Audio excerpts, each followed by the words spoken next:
बिस्मिल्लाहिर्रहमानिर्रहीम।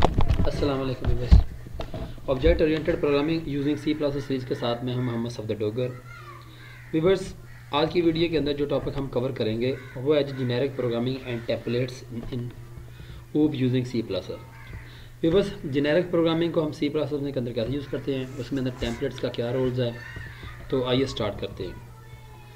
Generic programming की अगर डेफिनेशन देखते हैं, there are situation where same algorithm work for different data type. Mean के अगर आप व्यूअर्स एक ऐसा प्रोग्राम लिखते हैं या एक ऐसा एल्गोरिथम लिखते हैं तो वो व्यूअर्स मुख्तलिफ डाटा टाइप के साथ जो है ना वो मुख्तलिफ डाटा टाइप्स के प्रॉब्लम को सॉल्व कर सकता है। Suppose a function that return a maximum number of two number. Viewers, हम एक ऐसा फंक्शन लिखते हैं जो मैक्सिमम नंबर हमें रिटर्न करेगा दो नंबर में से। Same algorithm to find maximum number work with integer and real number. तो व्यूअर्स, इसके लिए आप एक ही फंक्शन जो है ना वो लिख सकते हैं, एक एल्गोरिथम लिख सकते हैं जिससे आपको वो इंटीजर वैल्यू भी या रियल वैल्यू जो है ना वो रिटर्न कर सकता है larger. Until now we have to write two separate function. लेकिन अगर आप व्यूअर्स जेनेरिक प्रोग्राम यूज़ नहीं करते तो उसके लिए आपको दो फंक्शन लिखने पड़ेंगे। जैसे इंट मैक्स, दो पैरामीटर पास हो रहे हैं इंटीजर टाइप के। इसी तरह अगर आप फ्लोट टाइप की करते हैं, रिटर्न टाइप फ्लोट है, मैक्स फंक्शन का नेम है और दो पैरामीटर पास हो रहे हैं फ्लोट टाइप के। Through generic programming, we can have just one function to find maximum value of integer over float over any other data type. Viewers, अगर आप generic programming यूज़ करते हैं तो इसके थ्रू आपको एक ही फंक्शन लिखना पड़ेगा जो आपको मैक्सिमम नंबर प्रोवाइड कर सकता है, चाहे वो इंटीजर का हो या फ्लोट का हो। Generic programming is a style of computer programming in which algorithms are written in terms of to be specified later types. क्योंकि जेनेरिक प्रोग्रामिंग एक ऐसा स्टाइल है जो कंप्यूटर प्रोग्राम लिखने के लिए या एल्गोरिथम लिखने के लिए आप यूज़ करते हैं, जिसमें आपका फंक्शन जो है ना वो टाइप जो है ना बाद में डिफाइन करता है कि इसकी टाइप जो है ना क्या है, ये बाद में स्पेसिफाई करेगा। There are then instantiated when needed to specify type provided as a parameter. Viewers, आपका जेनेरिक प्रोग्रामिंग के अंदर फंक्शन उसी टाइप का बन जाएगा जिस टाइप के थ्रू आप उसको कॉल कर रहे हैं, जिस तरह के आप उसको पैरामीटर पास कर रहे हैं। So if max function is called with integer parameter, max function with integer parameter is created. Viewers, अगर आप मैक्स फंक्शन को कॉल कर रहे हैं इंटीजर पैरामीटर के थ्रू तो मैक्स फंक्शन के जो है ना वो पैरामीटर समझ लें इंटीजर टाइप के क्रिएट हो जाएंगे। In C plus generic programming is implemented with template. C plus के अंदर अगर आपने जेनेरिक प्रोग्रामिंग को इम्प्लीमेंट करना है तो उसके लिए व्यूअर्स हम टेम्पलेट्स यूज़ करते हैं। अब इसके बेनिफिट्स क्या हैं? बेनिफिट्स ये है रीयूजेबिलिटी। रीयूजेबिलिटी मतलब आप एक ही कोड को मुख्तलिफ डाटा टाइप या बार बार आप यूज़ कर सकते हैं। जैसे व्यूअर्स, हमारे पास एक फंक्शन है वैल्यू मैक्स है, इसकी value 1 comma value 2। If value 1 is greater then value 2 return value 1 else value 2 को रिटर्न कर दे। व्यूअर्स, हमने एक ऐसा फंक्शन लिखा जो हमें डिटरमिन करेगा कि इसमें से वैल्यू कौन सी बड़ी है या लार्जर है। व्यूअर्स, अगर मैं इसी फंक्शन को दो इंटीजर वैल्यू के थ्रू पास करता हूँ तो और उसका रिज़ल्ट जो है ना मैं आर में स्टोर कर लेता हूँ, तो मेरा ये वाला जो फंक्शन है ना ये इस तरह का क्रिएट हो जाएगा। जैसे integer max, integer argument 1 comma integer argument 2। If 25 is greater then 77 return argument 1 else नहीं तो आर्गूमेंट 2 को रिटर्न कर दो। अगर मैं व्यूअर्स दो फ्लोट टाइप की वैल्यूज़ को पास करता हूँ तो मेरा जो है ना मैक्स का ये वाला मेरा जो समझ लें कि टेम्पलेट फंक्शन है या फंक्शन जो एल्गोरिथम है इस तरह बन जाएगा। If 87.45 is greater than 34.89 then return कर दो आर्गूमेंट 1 नहीं तो आर्गूमेंट 2 को रिटर्न कर दो। तो व्यूअर्स देखें, इस प्रोग्राम को हम अगर इंटीजर टाइप की वैल्यू के साथ यानी कि कॉल करेंगे तो ये इंटीजर टाइप का बन जाएगा। अगर हम इसको फ्लोट टाइप की वैल्यू सेंड करेंगे तो ये फ्लोट टाइप का बन जाएगा। लेकिन इसका एल्गोरिथम सेम है, यानी कि एल्गोरिथम क्या काम कर रहा है, हमें जो बड़ी वैल्यू है ना वो रिटर्न करवा रहा है। टेम्पलेट्स की डेफिनेशन अगर पढ़ते हैं, templates are used to define generic definition of function over classes. Templates not related to specific data types. Template किसी एक डाटा टाइप के साथ स्पेसिफाई नहीं होता। Template make it possible to use one function over classes handle many different data type. Templates ये possibility provide करता है कि आप एक फंक्शन को या एक क्लास को डिफरेंट डाटा टाइप के साथ डील कर सकते हैं। The template concept can be used in two different way with function and with classes. Viewers, template की अगर टाइप की बात करें दो तरह के होते हैं, टेम्पलेट फंक्शन होते हैं या टेम्पलेट क्लासेस आप बना सकते हैं। ए सिंपल टेम्पलेट फंक्शन अगर की बात करें, suppose we want to write a function that return the large value of 2 number. Viewers, अगर हम एक ऐसा फंक्शन बनाते हैं जो लार्ज नंबर, हमें 2 नंबर में से लार्ज नंबर प्रोवाइड करता है, जैसे मैं कहता हूँ उसको मैं 56 या 33 वैल्यू देता हूँ, या 89.34 या 23.98 वैल्यू देता हूँ, तो अब देखिए अगर मैं उसको इंटीजर टाइप से यानी कि वैल्यू दूंगा तो वो टेम्पलेट जो है ना, फंक्शन जो है ना, इंटीजर का बन जाएगा। अगर मैं उसको फ्लोट की वैल्यू देता हूँ तो वो फ्लोट का बन जाएगा। अब अगर व्यूअर्स मैं बात करता हूँ तो अब टेम्पलेट को हम क्यों यूज़ करते हैं, तो व्यूअर्स अगर मैं देन जैसे मैंने 2 वैल्यू सेंड की है तो मुझे एक इंटीजर टाइप का फंक्शन लिखना पड़ेगा और दूसरा मुझे फ्लोट टाइप का फंक्शन लिखना पड़ेगा। अब इसमें क्या है, same algorithm body of function in same in each case, यानी कि इसका अगर आप फंक्शन की बात करें तो इसका एल्गोरिथम दोनों में सेम है, चाहे आप इंटीजर पास कर रहे हैं या आप इसमें फ्लोट पास कर रहे हैं। But they are completely different function because they handle different type of algorithm and return value. But इसके अगर देखा जाए तो इनका एल्गोरिथम सेम है, जो आपको वैल्यू जो है ना रिटर्न सेम ही यानी कि तरीके से करेगा, और लेकिन उसकी टाइप जो है ना वो डिफरेंट होगी। इससे होता क्या है, टाइम कंज्यूमर होगी, आपको बार बार फंक्शन लिखने पड़ेंगे और आपकी स्पेस जो है ना वो भी वेस्ट होगी है, या आपका प्रोग्राम जो है ना वो बड़ा हो जाएगा। Using template you need to write such a function just once and it work for many different data type. अगर आप व्यूअर्स टेम्पलेट यूज़ करेंगे तो इन दोनों के बजाय आप एक ही फंक्शन लिखेंगे और वो मुख्तलिफ डाटा टाइप के थ्रू काम कर सकता है। जैसे व्यूअर्स मैंने एक टेम्पलेट फंक्शन लिखता हूँ, उसके लिए टेम्पलेट का कीवर्ड यूज़ करेंगे, लेस दैन साइन क्लास, उसकी टाइप जो भी डिफाइन करेंगे, जैसे टी है, टी मैक्स का फंक्शन है, T N comma T N, यानी कि इसकी डाटा टाइप एन की और एम की वही हो जाएगी जो हम उसको वैल्यू सेंड करेंगे। रिटर्न कर देगा, अगर एन की वैल्यू एम से बड़ी है तो एन को रिटर्न कर देगा, अदरवाइज वो क्या करेगा, एम को रिटर्न कर देगा। ये टेम्पलेट फंक्शंस है। की feature represent the data type used by the function, T है, उसकी डाटा टाइप जो है ना वो टी बन जाएगी। It is also called template argument. Keyword class might just be called type as user define class also present new data types.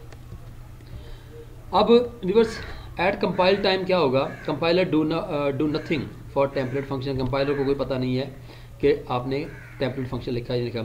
It can not generate code as it does not know types, उसको कोई पता नहीं है किस तरह का मैंने function create करना है। It remember template function for further future reference.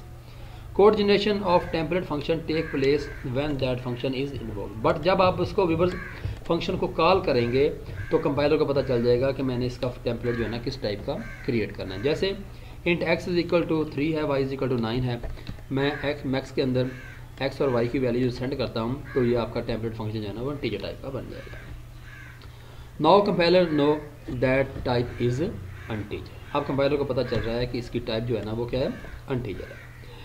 So it generate a specific version of the max function for integer type. तो वो क्या करेगा, इंटीजर टाइप, आपने जो मैक्स फंक्शन लिखा है इसकी टाइप जो है ना वो क्या कर देगा, इंटीजर कर देगा।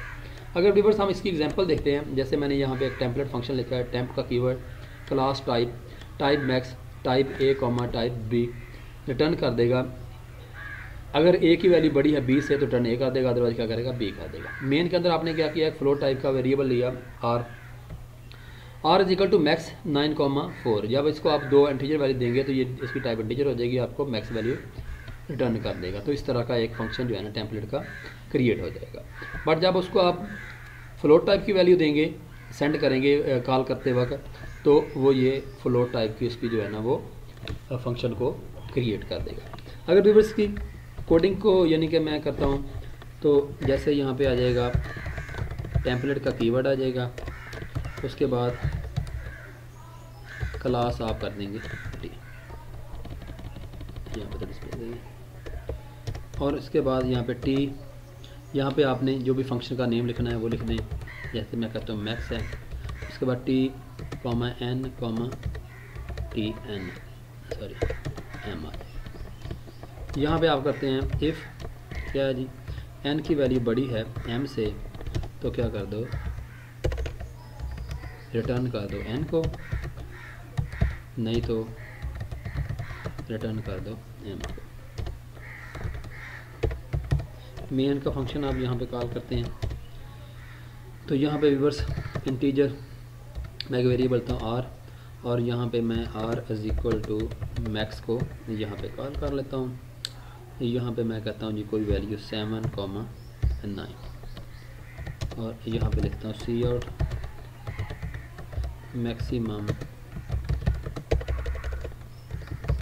वैल्यू इज़, यहाँ पे r लिखते हैं। सेव करने के बाद व्यूअर इसको मैं अगर रन करता हूँ तो ये देखिए मैक्सिमम वैल्यू इज़ 9 आ गई है। इसी तरह व्यूअर्स अगर आप यहाँ पे उसको कोई float result is equal to max, यहाँ पे आप कोई फ्लोट वैल्यू उसको दे देते हैं, कॉमा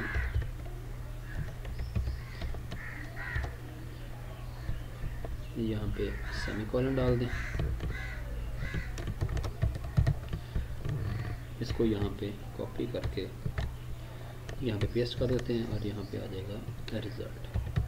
तो व्यूअर्स देखें एक फंक्शन दोनों डाटा टाइप के साथ जो है ना आपका वर्क कर रहा है।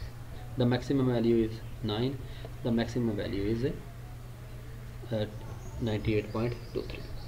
तो व्यूअर्स आप इसको जिस तरह की वैल्यू जो सेंड करते जाएंगे ये आपका जो टेम्पलेट है ना उसी टाइप का जो है ना इसको जनरेट करता जाएगा। तो यही ब्यूटी होती है व्यूअर्स टेम्पलेट की।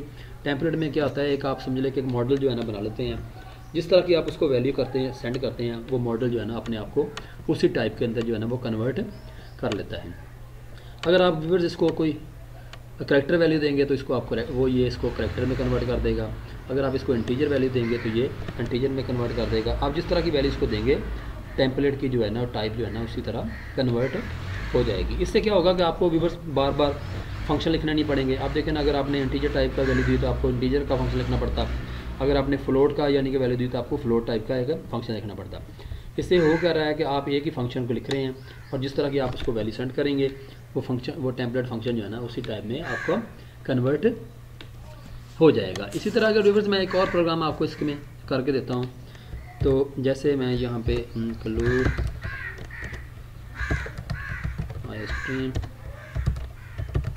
यूजिंग यहाँ पे व्यूअर्स टेम्पलेट यहाँ पे करते हैं जी क्लास टाइप और यहाँ पे करते हैं टी, यहाँ पे मैं करता हूँ प्रिंट, कोई वैल्यू हम देंगे उसको, वो वैल्यू जो है ना वो प्रिंट हो जाएगी। एंड यहाँ पे सी आउट, यहाँ पे आ जाएगा एन,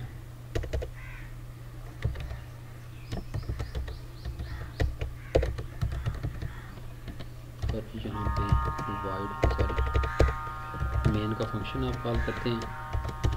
अब जिस तरह व्यूअर्स मैं यहाँ पे प्रिंट को कोई वैल्यू देता हूँ 5, तो व्यूअर्स ये देखें टेस्ट, तो ये 5 को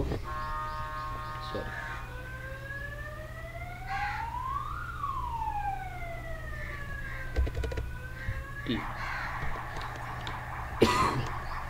ये देखें इसको 5 को डिस्प्ले कर देगा। इस तरह व्यूअर्स यहाँ पे मैं अगर प्रिंट को कॉल करता हूँ कोई ऐसी वैल्यू के साथ तो ये क्या करेगा, इस वैल्यू को भी शो कर देगा। अगर व्यूअर्स मैं यहाँ पे कोई नेम इसको देता हूँ तो ये इस नाम को भी जो है ना